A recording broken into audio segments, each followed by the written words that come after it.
I've seen in the business two mindsets that stick out to me, right? So early on in my career, our managing partner, Frank Congelo, said something to me that resonated, and I didn't understand it when I was 25 years old. I'm only 27 now, but so he said, net worth is for somebody else, cash flow is for you. Right? And I was like, what does he mean by that? Hello, everybody. We're here today at CNA Financial Group. This is Dave Suckey. I'm here with my partner, Emily Zeigler, and we're excited to have a conversation today around money and your mindset. So this is part of a series we've been doing throughout the year about what we call Life by Design. And that's what we do for a living here, is help clients design the life that they want, not only financially, but also within their legacy and their family and things of that nature. So, Emily, excited to have you join me in this discussion. You are our Director of Advanced Planning here. Thank you. Thanks for having me today, Dave. What I like to say is you're definitely the brains behind the operation. And Dave is the heart of the operation. Thank you for that.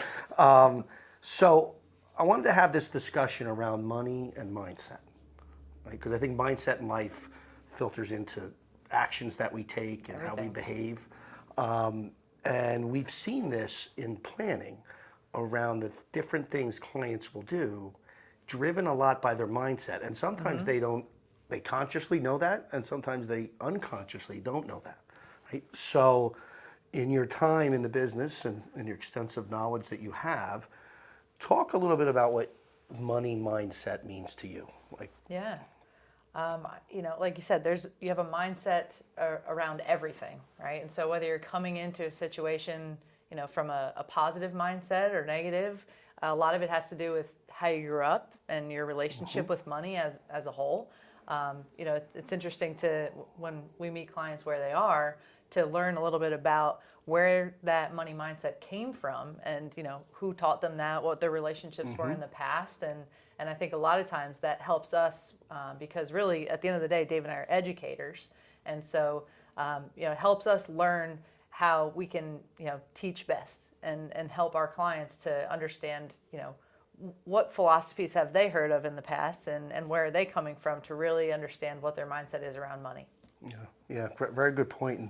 And I've seen in the business two mindsets that stick out to me, right? So early on in my career, our managing partner, Frank Congelo, said something to me that resonated, and I didn't understand it when I was 25 years old. I'm only 27 now, but no.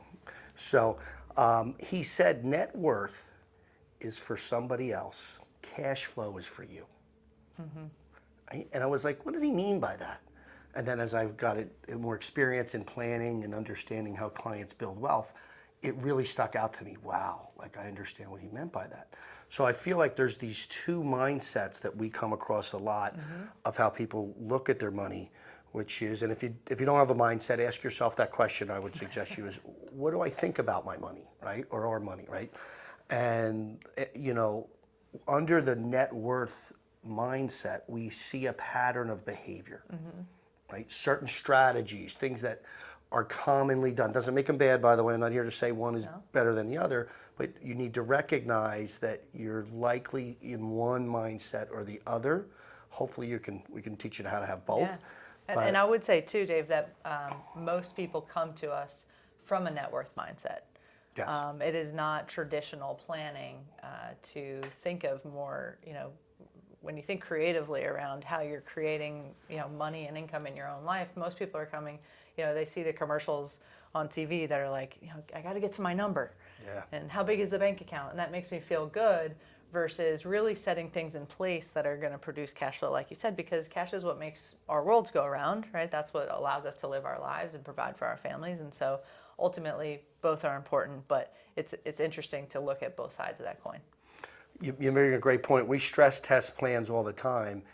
I view cash flow as the heir to a financial plan. I mean, if you stop it, how long can you survive? Right? That's a great stress test, by the way, to have, to do that. So we need the cash flow. But we also need net worth. So I know we put some thoughts around this to share with you, right? In terms of a net worth mindset, and oftentimes what we're working toward in that context. Yeah. Right? So, So I'm gonna pop up my screen and share a couple things from time to time. Kind of as we're talking about different topics. Everybody learns differently. Some of us are visual, some of us are auditory. So, like we said, Dave and Emily, super happy to be here with you today. And we always have to go through our disclosures here. Make sure you know that we're not here for giving any legal advice or anything like that. Nope. Consult your attorney and your accountant. And yeah, both with CNA, been here a long time between the two of us and our team. And so, looking forward to sharing with you some of these philosophies and hope that you take, a few things home with you today, a couple action items. So you want to get started on kind of what is the philosophy when you think of somebody who comes to us that has that net worth mindset? well, the way I've always looked at net worth, right, is that the definition, if you don't know, by the way, is right. So my assets minus my liabilities, right, equals what my net worth is. Every financial balance sheet measures it. We do it for clients, so it's a good tool to have in terms of financial just IQ. Oftentimes, though, what we see a focus on is solving for needs, right? So needs-based planning. What do I mean by that? So when I started in the business and I had young clients, they were saving for houses. They were saving for a wedding. They were saving after they got married, to have a family. They were saving then for the family. Having 3 kids of my own, right? We all know how You don't expensive. get to save when they're that young. No, right? Daycare, you have expenses, right? So saving for their college, right? Saving for my retirement, saving for a legacy or estate planning or long-term care or a vacation home. So it's good to have a mindset around saving for the future. Oftentimes, though, in needs-based planning, we're solving for the need and there's always one right behind it, right? And then always, and that's life, right, as it comes along. So in the net worth mindset, I found that clients oftentimes would put money in products or put money in a silo or in a box and say that was my solution, or that's going to be my solution. Yeah, we would say it'd be for like that. problem product. Yep. And a lot of those products are made to attempt to solve some of the problems that you have, like say education, 529, retirement, 401k or IRA, things like that. When in reality, it's like when you have those different silos, a lot of times what we don't account for is that life is not linear. Right? And you're not just always going to have, well, this is exactly how much I wanted to save for my kids' retirement, and this is where they went, and this is what I spent, and this is, or for their education, and for my retirement. And so what happens is that when you really, put things into those different silos, and then life throws you different curveballs, or, opportunities arise on the flip side of that, it's people kind of end up getting stuck. Yeah, yeah, and we'll see a pattern. So again, not that these things are bad. I'll see maxed out retirement plans. Okay, we'll see 529 plans. We'll see acceleration of paying off debt. Now, all of you might be like, Dave, these aren't bad things. They're not. Okay, I'm not saying they're bad. I'd see low coverage amounts for protection.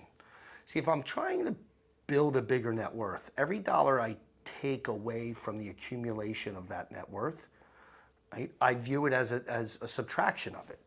So I oftentimes, when I'm protecting myself, I do it at the minimum. If I have debt, I want to accelerate getting out of debt. By the way, I understand with debt, but we're going to talk about that. Yeah, depends on the debt.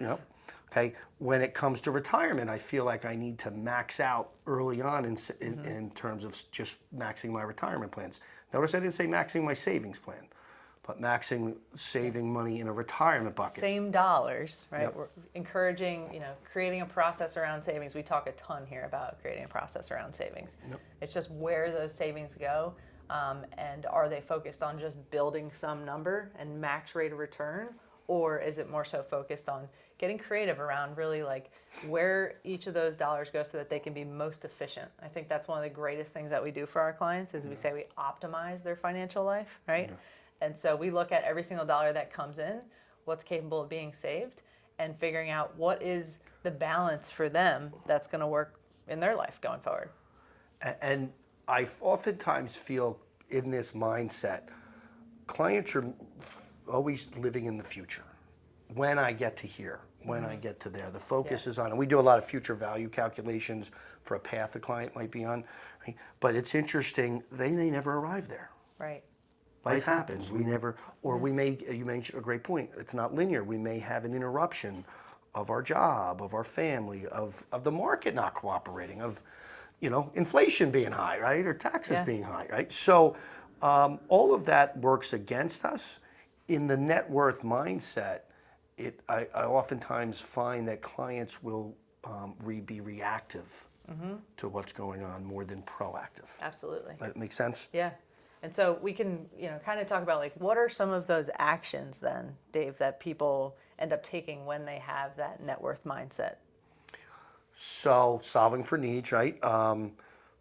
Plotting money over a long period of time for a date in the future, right? As opposed to creating an asset, and we're going to get this in a minute, that can pay dividends to me and reward me sooner. I don't have to wait as long, right? And that may be able to allow me to do other things with my money, okay? Oftentimes see low coverages on protecting assets or never getting around to it because it's just not in their mindset. That protection actually advances the wealth we build over our life, does not take away from it, right? And we'll share in a little bit of what that looks like. And then I see one use of a dollar. So early on, this was something I learned too, when I looked at institutions and how they manage money. Take a bank for an example as an easy one.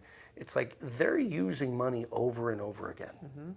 And they have a multiplying effect on it, right? And they're creating multiple streams of cash flow off of the products and services they offer. Banks wouldn't exist if we didn't give them their money, right? So that mindset, though, what happens is we fall into the trap of them benefiting more than us.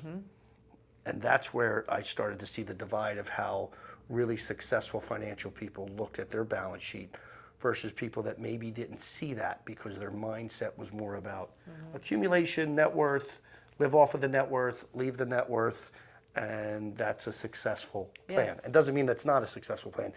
It just may not be the full maximization of your wealth. A lot of times I think that's also, finance is tricky. We were not taught this stuff in school. Most of the time people, learn on the fly and through experience, in their life.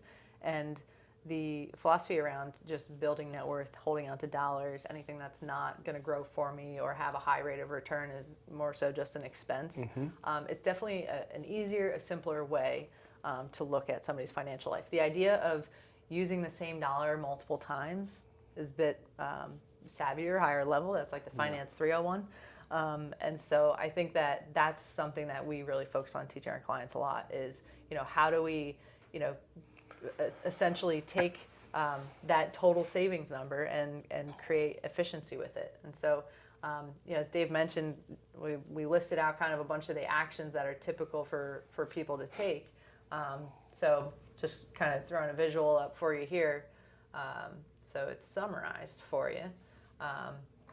But, from there, I would say that's typically where we meet people. Yeah.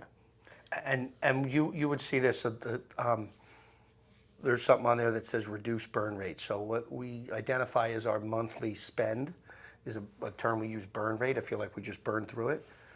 Oftentimes in planning, when you're in a net worth mindset, you're always trying to limit the burn rate. And that sounds healthy, right? Like limit the calories in a way if we were talking about health.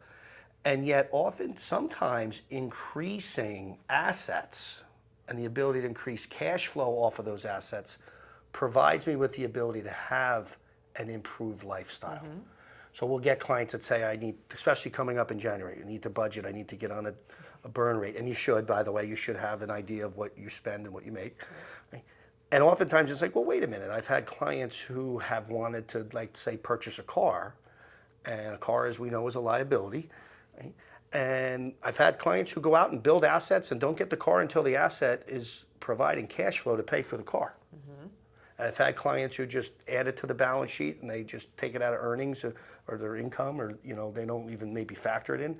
And you start to see the difference in the creation of using money more than once in your life and using it one time and then never seeing it again. Yeah. And there's a term we call lost opportunity cost. We're going to show you an example of this in a little bit, of how it's in all of our lives and we don't see it. It's like a shadow that follows us. Oh yeah, and just to kind of wrap that up, like something on here that really strikes for me is chasing rates of return. Dave, when you're only using $1 one time, in that 401k, you're logging in and okay, what's my rate of return? How's everything going? Because I need that rate of return because that's what that bucket specifically is supposed to provide for me.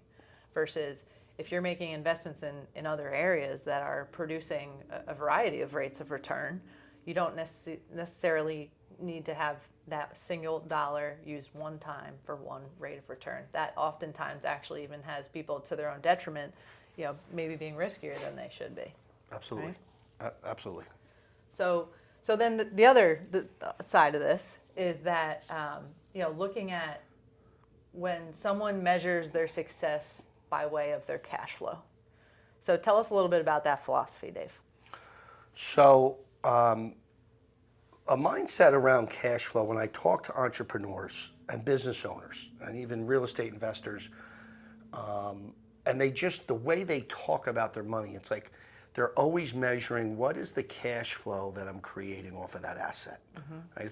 We own our own business, right? Yep. We have real estate, we have other businesses, and I'm not so much measuring how much is that worth to me today on paper, right? But I'm more looking about what is the cash flow that it's providing or creating or will create for me at some point in my life, right? And it becomes ongoing.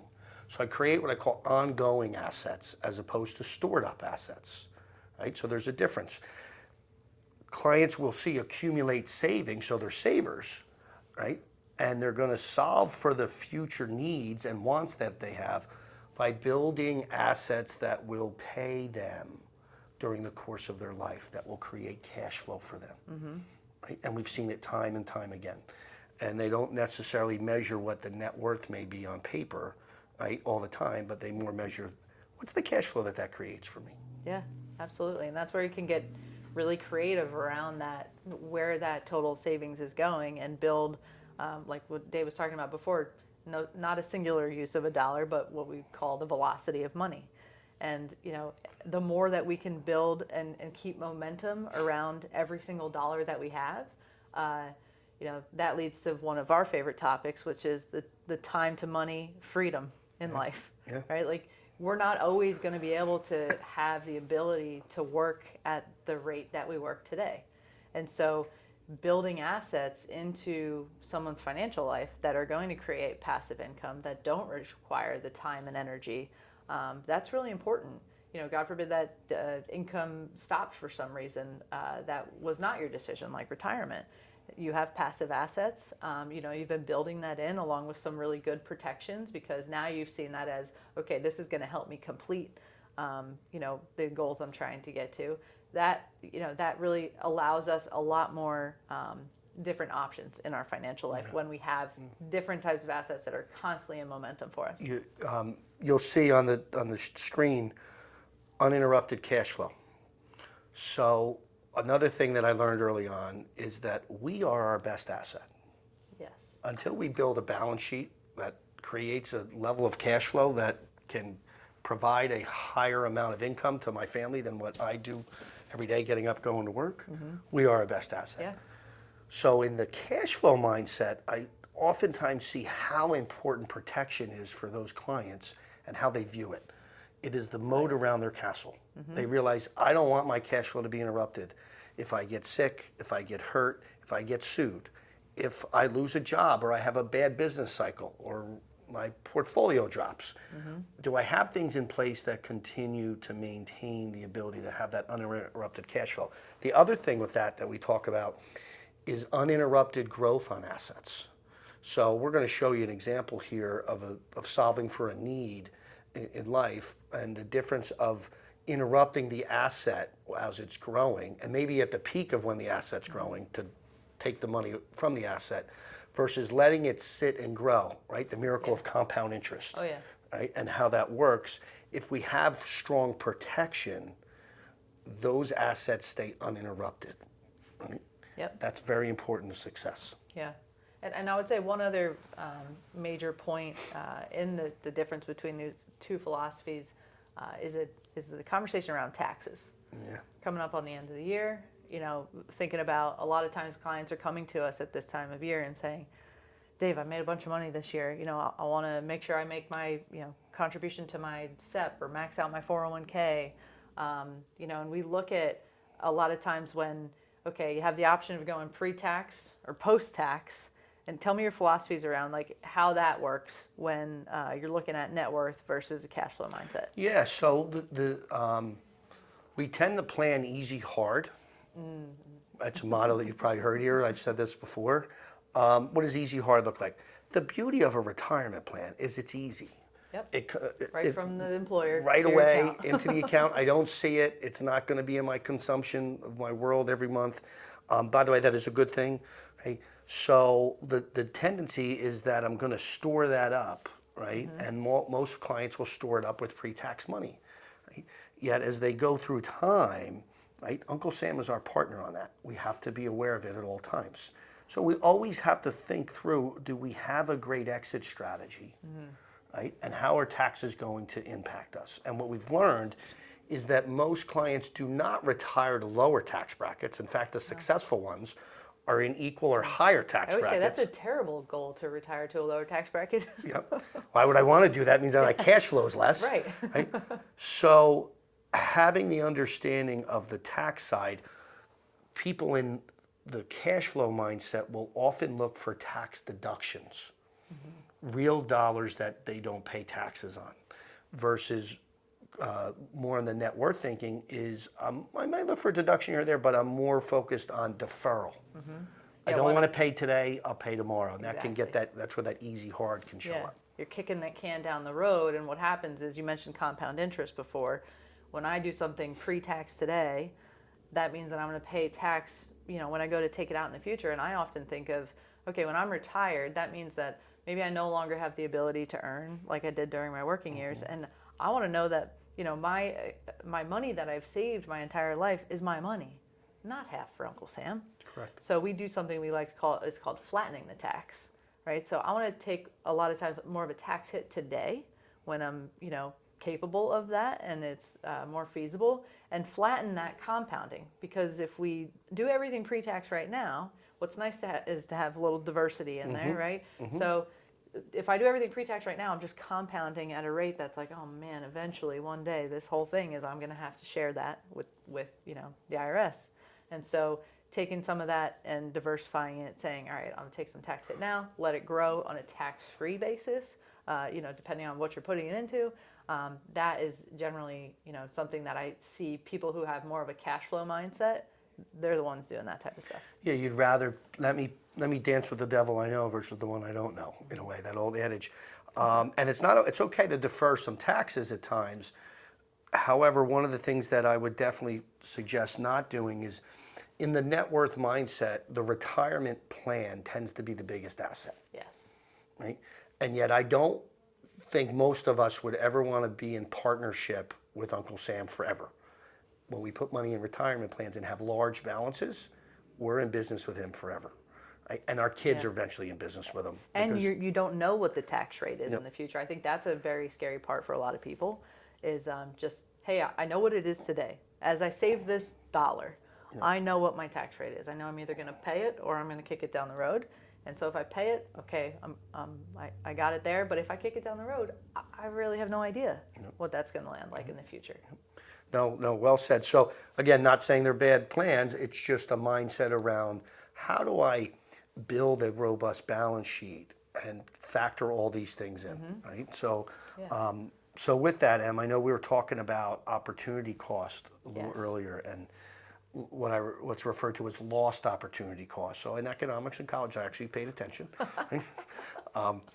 So every time I make a financial decision, there's got to be value on the other end, right?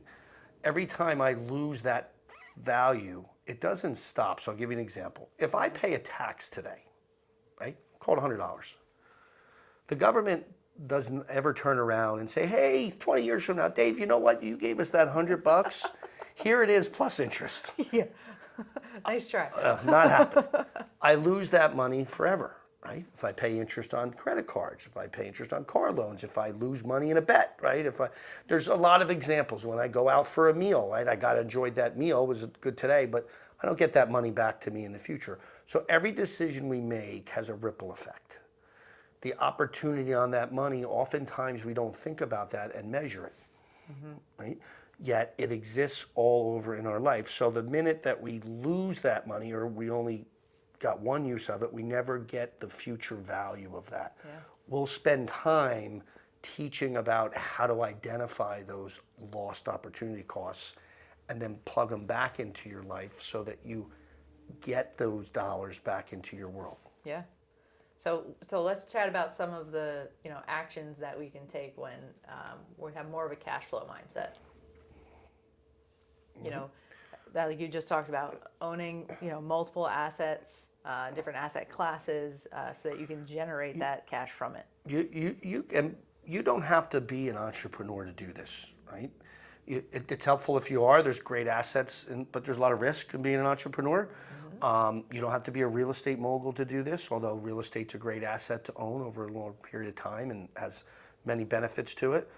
You could do this with your brokerage account. You could do this with your stock portfolio. Right? You could use the market as an example. As earnings come in, I can recapture those earnings into the asset, or I can deploy those earnings into another asset. So you mentioned flattening a tax. Oftentimes we'll show clients as their wealth grows, we can redeploy earnings and dividends and interest and yield and even return, recognize maybe a tax today, but then redeploy it into another asset. Now I'm getting one asset to fill another, and then repeat and repeat. And now all of a sudden I've seen clients multiply their wealth. Yes, multiply. I like that. In time, over time, and they oftentimes become business owners or real estate investors, or like I said, they don't just store it up and then go to it 25 years down the road. Yeah. So one of the things, or a lot of the clients that we see are kind of in this phase of maybe they're thinking about retirement or just retired. It can be somebody that we work with, and can you talk to us a little bit about what that looks like for them when we come from a philosophy of cash flow versus net worth, and how does that work with like how much they spend while they're here and they're alive, right? And get to enjoy those retirement years. So very good question. I spend a lot of my time in the distribution phase of planning now, which probably the amount of years I've been around. So it's really interesting to see. I teach people that their net worth is just stored up future cash flow. It's unspent cash flow. Now, the joke we all have is, hey, if I know exactly how long I'm going to be here before I get called home, okay, I could spend all those dollars up to that last moment and then leave. I just had a client joke with me. I'm leaving $1.75 and then I'm out of here. Right? We had a client say Yes, that. Right? I remember. Yet in 25 years doing this, and 45 years the business has been open, we've never seen someone actually do that intentionally. No. Right? So the key is understanding not the number that I've accumulated for my retirement, but what is the cash flow going to be off of it? Cash flow mindset focuses a lot on what we refer to as distribution rate. Right? So if I was, and I use real estate because I think it's one that resonates with a lot of our clients and people. If I was to buy a piece of property and on paper it was worth $1 million, right? But I got no cash flow from it, my net worth is $1 million. Right? Asset's worth something, okay? If I had an asset, maybe it's worth less on paper. Maybe it's only worth $800,000, a property that I bought. But the cash flow off of it was $60,000, $70,000 a year. Which one's going to feel like an asset and which one's not? Yeah, I'm taking the one that cash flows. Right? Because that's real to me. That's part of what I can live on. So in your retirement phase of life, when you get into distribution, the mindset needs to be about cash flow maximization and not on net worth maximization. The key to all of it, though, is bringing them both together to be able to spend all of your net worth and then replace it at the end, usually tax-free with strategies that we show clients how to implement. Yeah. So a common question that I also get asked, so we kind of went through a retirement example. Another one that I get asked all the time, in working with maybe some young families, is, what is the strategy for sending my kids to college? And a lot of times, 9 times out of 10, it's they walk in, they had the baby, they got the Social Security number, and they say, "Can I open the 529?" Yeah. So, in using that net worth versus cash flow mindset, can you tell us a little bit about your advice there? You know what's interesting around the context of that, and again, this is not to say 529s are good or bad, yet clients learn this too. Colleges actually penalize you for saving for college. Oh, yeah. It's interesting. I did the right job, but yet I'm actually put in a position to have to spend all that money for college if it's in certain types of assets, versus someone who maybe didn't save it all may wind up getting favorable more terms, financial more aid. financial aid, things of that. And that's a discussion for another time. The mindset when you have a cash flow mindset is, I need to have money show up at this moment in time in my life. Yes. To solve for that need or that problem or whatever we're looking at. Can I create something that will produce the cash flow necessary to meet the obligation? So if college, as we know, I have one that's in college, okay, as we get into the college years, it's not getting cheaper. No. Okay? And all of our dollars are getting spread thinner and thinner. Right? I can't stress this enough with a young family. If I can look at money in a way to build an asset that would help them fund college when their child goes, Yes. versus saving money in an asset that I deplete the entire asset when they go to college. So I still solved the problem. Same thing was done. $1 though eventually stops on my balance sheet and gets redirected to the college. The other asset or dollar gets redirected to college, but I still have the asset when college is over. Yeah, I think most people think, oh man, $250,000 is going to fall off my balance sheet if my child goes, to college. And in the type of planning that we do, that's not what we're trying to do for people. Yeah. We're trying to be able to retain that asset. We put together a little visual here for you, because sometimes people might say, well, how do you do that, Dave? Yeah. What's that guy talking about? Yeah. Yeah. So let's see. So you want to go ahead and explain? We could walk through this example, sure. Yeah. So, and again, not that 529s are bad. They're commonly, though, need product. You could say this is product. just an investment account. Yeah, investment account, right? Yes, it could be in a regular investment account that does. So I store up this money for school, and let's say I was a good saver, and I got grandparents to help me and gifts to help me and everything of that nature. So the average college education right now is $40,000 to $50,000 a year at least, and that's, by the way, I've learned some of the soft costs, not some of the other costs that come along with college. Okay, so if let's say I planned for 50, and I stored up 200,000, I've solved it. Great, I got my 200,000. Each year I take my 50 out and I write a check to the college. I'm done. I have nothing. Right? Accomplish my goal, by the way. The education for the child. Yep. Amazing. Yep. But no dollars left. That asset's gone. So in the conversation around opportunity cost, I lost that dollar forever. Hopefully it educated my child, and they're going to go out and produce dollars from that education. However, what if I did it differently, right? So in this scenario, as you see on the screen, if I was 52 years old, done with college, right? It's kind of the age I'll be when my first one's out. I lost that 200 grand. If I take it out to age 65, had I not lost the asset and was still able to grow the money at an interest rate, that 200 actually cost me over 500. If I take that out to life expectancy, again, just using 85 here in this example, it's $2.5 million of wealth. Yeah, that hurts. I don't know many people that can just say, I'll take my $2.5 million of wealth and I'm fine. And I don't think your kid's paying you back $2.5 million for their education. No. And yet most of us don't get shown that or identified and recognize that. And when we saw it years ago, I'm like, yeah, that's expensive.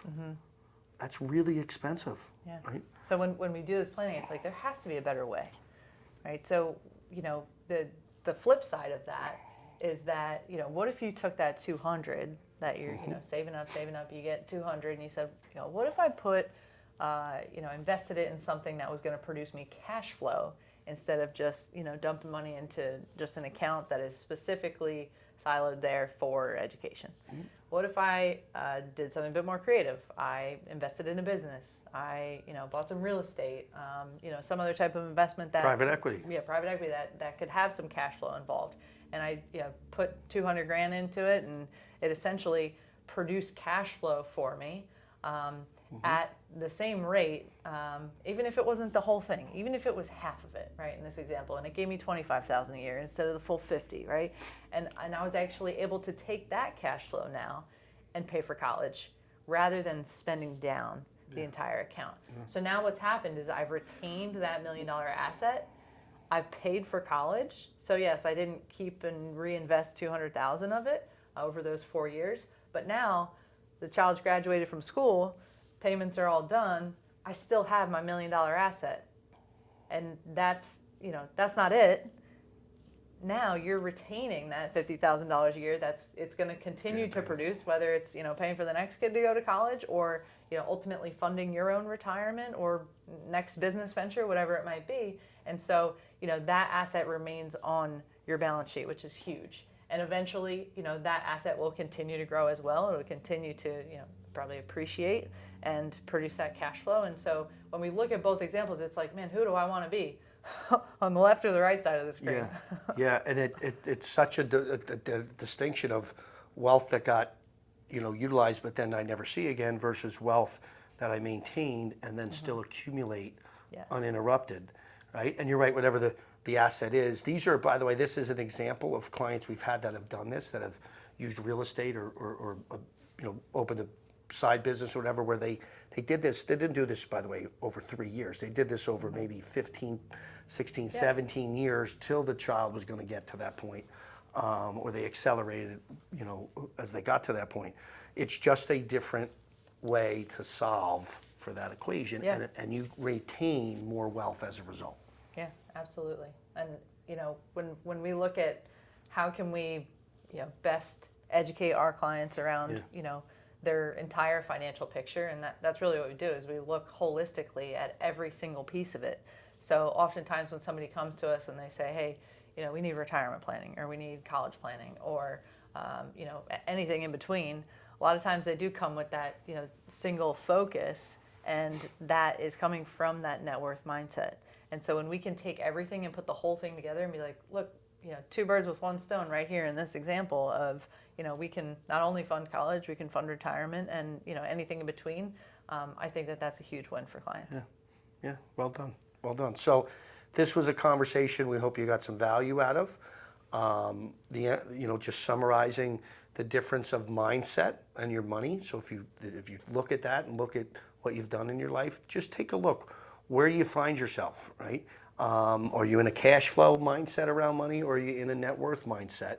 And if, like I said, if you're in one or the other, we be happy to help identify how do you maximize your situation. Yeah, maximize and optimize. So this has been a series that we call Life by Design. This is my partner Emily Zeigler and Dave Suckey, and we'll be talking to you soon.